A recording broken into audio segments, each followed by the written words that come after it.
அனைவருக்கும் வணக்கம். காது கேளாதவன் போல் இப்பொழுது கடந்து போ.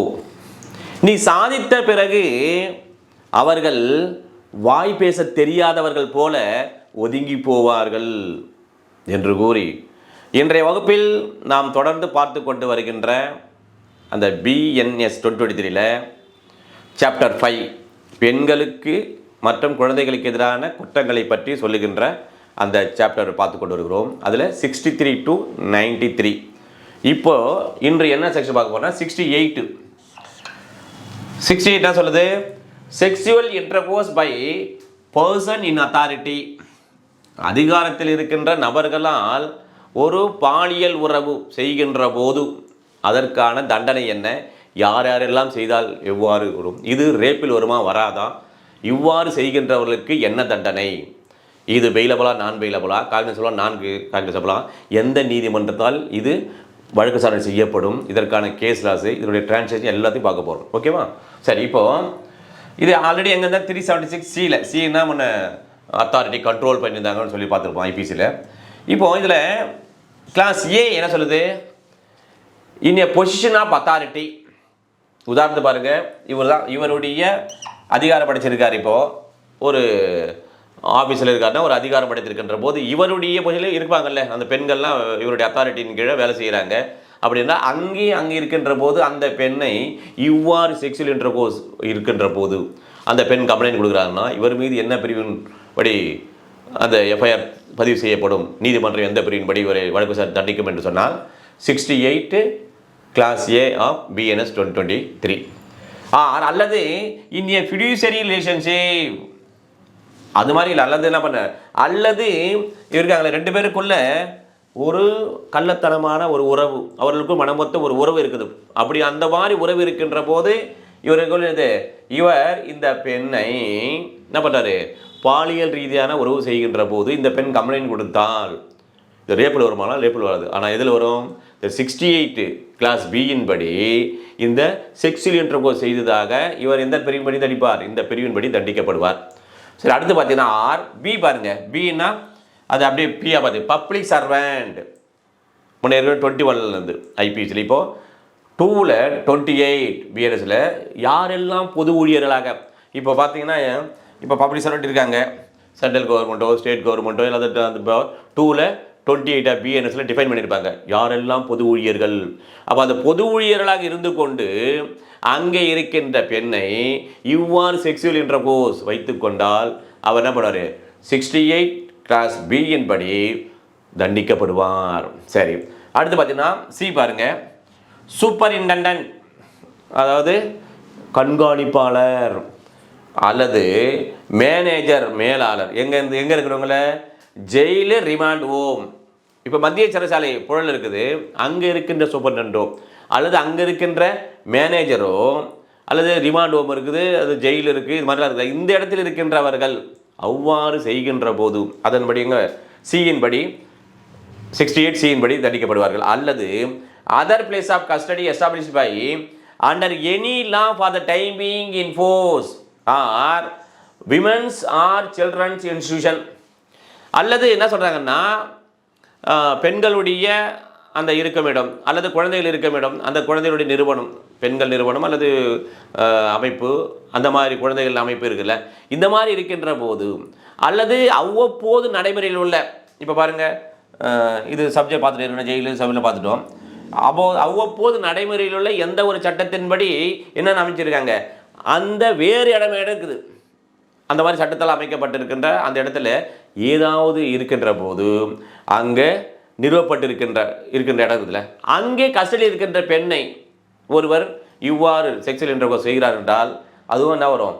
68 கிளாஸ் சியின் படி அவர் என்ன பண்ணுவார்? தண்டிக்கப்படுவார். இப்போ இந்த பிரிவுக்கான கிளாஸ் டியை பார்ப்போம். என்ன சொல்கிறாங்க? On the management of a hospital or being on the staff of a hospital or abuse such position or fiduciary relationship to induce or seduce any woman either in his custody or under his charge or present in the premises to have sexual intercourse with him. Such sexual intercourse not amounting to the offense of rape. என்ன சொல்கிறாங்க? வழக்கம் போல் படத்தோடு பார்த்தோம்னா ஈஸியாக புரியும். இப்போ மருத்துவமனை இருக்கின்றது, இதுதான் ஹாஸ்பிட்டலு.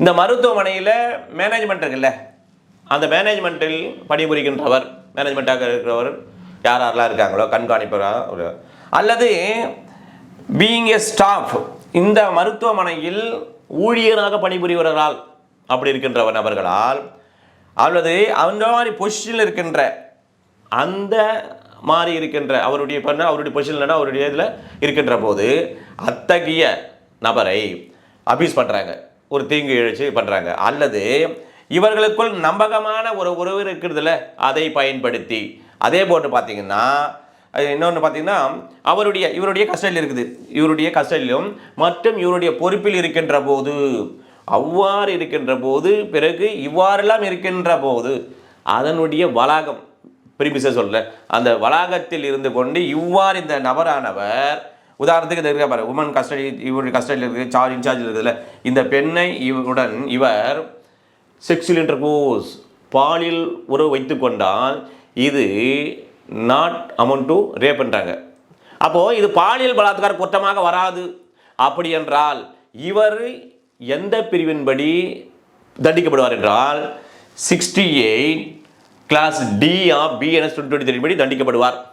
அவ்வாறு தண்டிக்கப்படுகின்ற போது இந்த நீதிமன்றத்தால் இவர் குற்றவாளி என்று நிரூபிக்கப்பட்டு விட்டால் இவருக்கான தண்டனை என்ன என்றால் 5 ஆண்டுகளுக்கு குறைவில்லாத கடுங்காவல் தண்டனை, அது என்னது 10 ஆண்டுகள் வரை நீடிக்கக்கூடிய சிறை தண்டனை கண்டிப்பாக விதிக்கப்படும், மற்றும் கண்டிப்பாக இவருக்கு அபராதம் விதிக்கப்படும். இப்போ இந்த பிரிவுக்கான எக்ஸ்பிளனேஷன் விளக்கம் 1 2 3 4 இருக்குது. இந்த விளக்கத்தை நாம் படித்தாதான் இதிலேருந்து சொல்லியிருப்பாங்கல்ல, அதற்கெல்லாம் நாம் முழுமையான அந்த அர்த்தங்களை விளக்கங்களை புரிந்து கொள்ள முடியும். பாருங்க, இப்போ எக்ஸ்பிளனேஷன் 1 என்ன சொல்கிறாங்கன்னா, in this section sexual intercourse shall mean any of the acts mentioned in classes A to D of 63. A to D என்ன சொல்லுது? A என்ன பண்ணுது?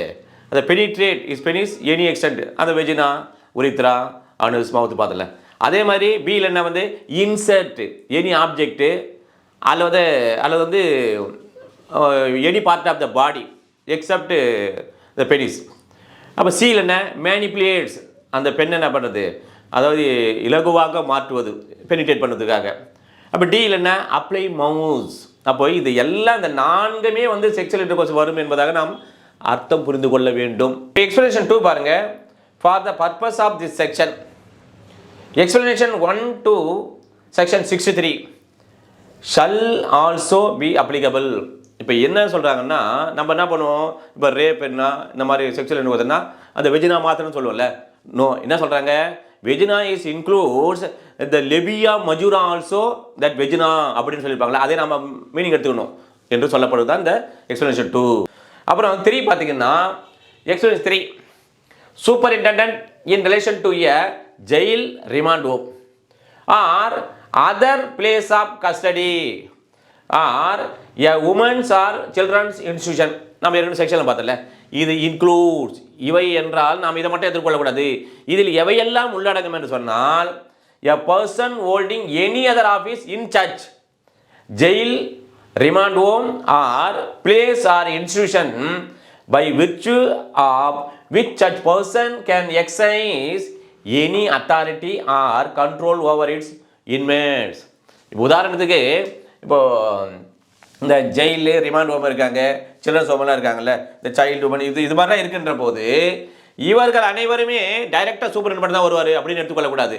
அதனுடைய அதிகாரம் படைத்திருக்கின்ற அல்லது அவர்களுடைய கட்டுப்பாட்டில் இருக்கின்ற அந்த மாதிரியான அலுவலகம் பெற்றிருக்கின்ற போது, இப்போ உதாரணத்துக்கு சூப்பரண்ட் இல்லை, அப்போ ஒரு கான்ஸ்டபிள் தான் இருக்காருன்னா அவர் ஒரு அப்போது அந்த அதிகார அமைப்பிலும் அவருடைய கட்டுப்பாட்டில் இருந்து அத்தகைய அலுவலகங்களை நிர்வகிக்கின்ற போது, அந்த அதிகாரத்தை பயன்படுத்துகின்ற போது அதுவும் அவர்களும் உள்ளடங்குவார்கள் என்று சொல்லுவாங்க. நம்ம எல்லாமே எடுத்துக்கிறோம், இதில் எல்லாமே இந்த சில்ட்ரன்ஸ் ஹோமு எது எல்லாமே அப்படியே எடுத்துக்கொள்ளுதல் வேண்டும். சரி, அடுத்து பார்த்தீங்கன்னா எக்ஸ்பிளனேஷன் 4 பாருங்க, hospital and women's or children's institution shall same meaning clauses B and D of the explanation to section 64(2).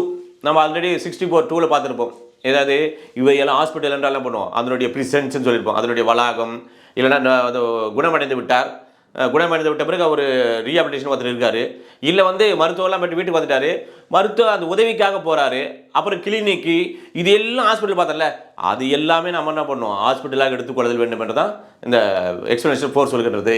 இப்போ இந்த செக்ஷனுக்கான அதாவது ஃபர்ஸ்ட் ஷெட்யூல் என்ன சொல்லுது என்று பார்ப்போம். என்னவென்றால் இது செக்ஷன் 68 அஃபென்ஸ் சொல்லிட்டோம். ஓகேவா? Punishment rigorous இம்பரிஸ்மெண்ட் not less than 5 years May extend to 10 years 10 ஆண்டு காலம் வரை நீடிக்கின்ற பிரசன்ட் தண்டனை. கண்டிப்பாக அபராதம். அண்டு 4th காலம் காக்னிசபிள் நான் காக்னிசபிள் என்றால் இது என்னது காக்னிசபிள் தான். இப்போ எங்கே இருக்குது 2Gயில் இருக்குது. என்ன சொல்லியிருக்காங்க? The police officer has authority to arrest a person without warrant. காவல் அலுவலர் அவர்கள் பிடிக்கட்டளை ஏதும் இல்லாமல் கைது செய்யக்கூடிய குற்றம் தான் இது. அடுத்து பண்ணால் இது பிணையில் விடக்கூடிய குற்றமா பிணையில் விட முடியாத குற்றமா என்றால் இது பிணையில் விட முடியாத குற்றம், நான் பெயிலபிள் அஃபென்ஸ். அடுத்து பை வாட் கோர்ட் ட்ரையபிள், எந்த நீதிமன்றத்தால் இது விசாரணை செய்யக்கூடிய குற்றம் என்று சொன்னால் மாவட்ட அமர்வு நீதிமன்றத்தால் விசாரணை செய்யக்கூடிய குற்றம். அடுத்து ஒரு கேள்வி, சார் இந்த 68 படி குற்றம் புரிந்துட்டாங்க, இது அவங்களுக்குள்ள சமரசம் செய்து கொள்ள முடியுமா அல்லது வித் பர்மிஷன் அந்த கோர்ட் சமரசம் செய்து கொள்ள முடியுமா? நோ. ஆஸ் பர் 359 பிஎன்எஸ் படி நான் காமெண்டபிள், சமரசம் செய்து கொள்ள முடியாத குற்றம். இவ்வாறாக நாம் ஒவ்வொன்றையும் படிக்கின்ற போது இவ்வாறு எக்ஸ்பிளனேஷனோட இந்த ஷெட்யூல் 1 பார்த்துட்டு, ஏன்னா எல்லாத்துக்கும் ஷெட்யூல் தான் ரெஃபர் பண்ணணும். நம்ம என்ன பெயிலபுளா நான் பெயிலபுளா யாரையும் போய் கேட்க தேட வேண்டியதில்லை. ஷெட்யூல் 1 போங்க. அதுமாதிரி ஷெட்யூல் 2 2 ஷெட்யூல் இருக்குது. ஷெட்யூல் 2 என்ன, how many ஃபார்ம்ஸ்னு இருக்கும், எத்தனை படிவங்கள் இருக்குது என்றால் சிஆர்பிசியில் 56 இருக்குது. இப்போ அடிஷனலாக 2 இருக்காங்க. இப்போ வந்து how many forms 58 forms in BNSS 2023. இவ்வாறு எல்லாத்தையும் படிக்கும்போது ஒரு ஹோலிஸ்டிக்காக இருக்கும். நமக்கு எக்ஸாம் நம்ம அட்டன் பண்ணும்போது ஈஸியாக நாம் வந்து பதிலளிக்க முடியும் என்று கூறி அடுத்த சந்திப்போம். நன்றி, வணக்கம்.